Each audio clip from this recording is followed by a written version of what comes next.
Why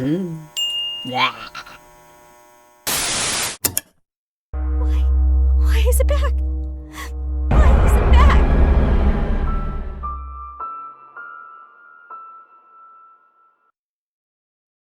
What up? What up?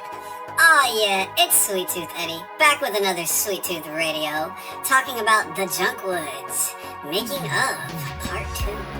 Does it make any sense that I'm doing modeling right after the cover? No. Do I care? No. Have I lost my mind?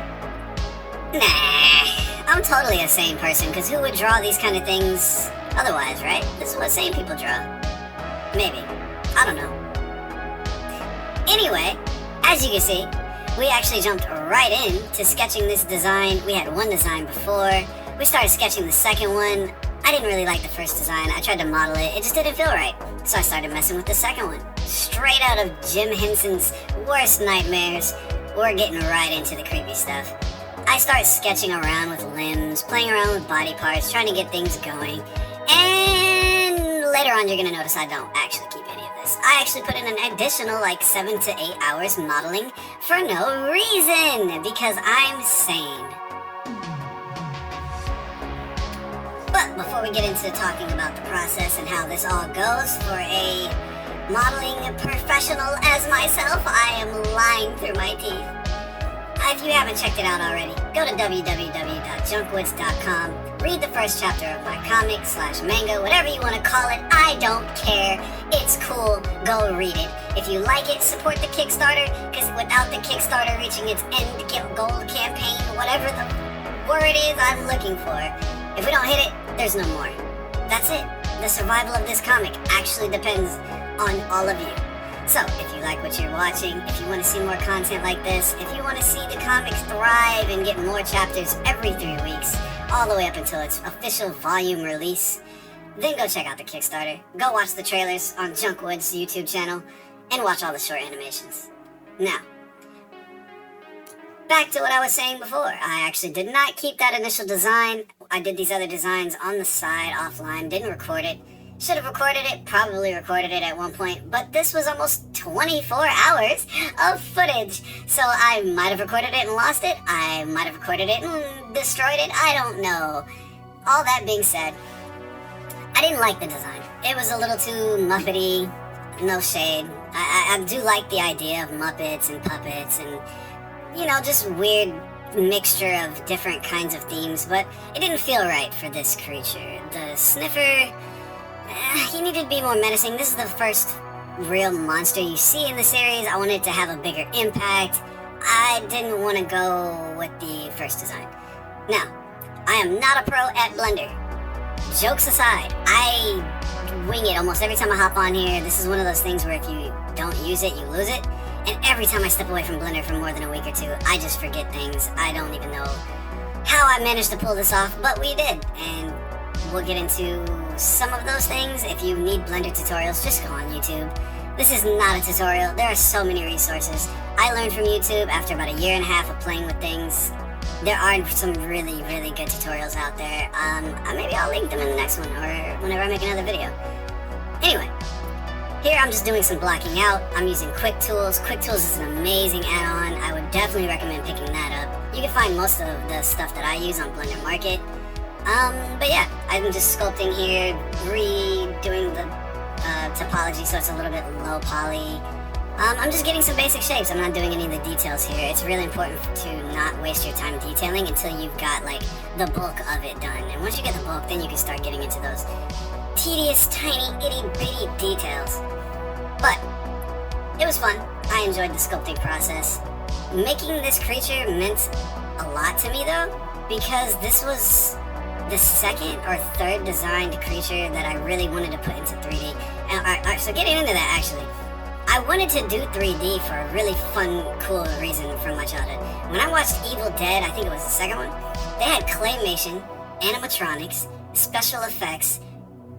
It was such a mixed medium, and I thought that was so cool, and some of the things just really stood out and were so creepy looking. A lot of the Freddy Krueger movies had the same vibe, and there's just something about the new CGI that just doesn't hit the same way. It's still good, don't get me wrong, but some things when they don't look natural, or don't look real look even more uncomfortable. So when I did this comic, I specifically decided from the beginning, I'm not going to draw everything by hand, one, to save time, but two, because it looks freaky. It looks weird. It looks unnatural for this thing to just exist in their world, and it looks so detailed in 3D. I just thought it looked so cool when I started playing with it. But yeah, that's why I wanted to go the 3D route. So, back to the process. We did a little bit of rigging using Auto Rig Pro. It's pretty useful. I got a little lost on it sometimes. I'm still learning how to rig, but I just needed something to be able to move a little bit just so I could pose it for different panels of the comic. Here we took all the UVs, we just did the usual UV editing. It's nothing too serious. There's tutorials on how to set this up so that you can start painting on your UVs. I would recommend learning how to get cleaner polys to paint on. I didn't really think about that. Like I said, I sometimes forget the process of this. But I just started painting on what I had. And it didn't come out too bad, but I did actually end up repainting this like 6 times because I kept changing or resculpting, or there's just a lot that goes into it. But luckily the painting is fun. It's literally just drawing in a 3D space. It's a blast. So we're getting some details done. Later I of course go back and change some of this, especially when I add on the baked on textures and the baked on textures from the high poly sculpt that I'll be doing later. But yeah, you get the general gist. I start playing with the shader editor, and this is where all the magic happens. Like, funnies aside, this took me forever to understand though. I played in the shader editor for hours trying to grasp a look. I actually think I spent a good majority of 2 weeks without doing any artwork and just playing in the shader editor, trying to understand how I want things to look. Not just on this, but just in general, like with the simple box or ball. But once I understood it and got the hang of it, it really started to come together, and I started grasping this really gritty, nasty look that I wanted to put into the Junkwoods. So once I got that applied, I do some contrast, mess with it a little bit, and I have the general look pretty good. I use Cable Raider, I think that's how it's said. Cable Raider, you'll find it, whatever. I use that, start throwing on some cables. Pretty much just do some simple shading. I think I even just drag and drop the material onto these. I don't really remember. But yeah, just throw some simple materials on there, make it look cool. Maybe I used a texture, I don't know. This Control T is my go-to for shader editor, and then I just move stuff till it looks right. We start messing with the metal, make it look shiny. We start messing with the skin, make it look gross and gory. We mess with the whole body and start making everything just pop.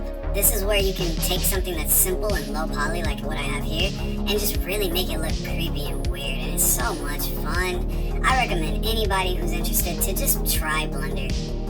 Alright, so here we add some hair. I think later I got rid of it. It was just adding and eating up my resources for small itty bitty specks of hair which I could just draw on. This isn't a final rig perfectly set up for video games and animation. This is just for my artwork and for me to draw over the top of. So it doesn't need to be perfect.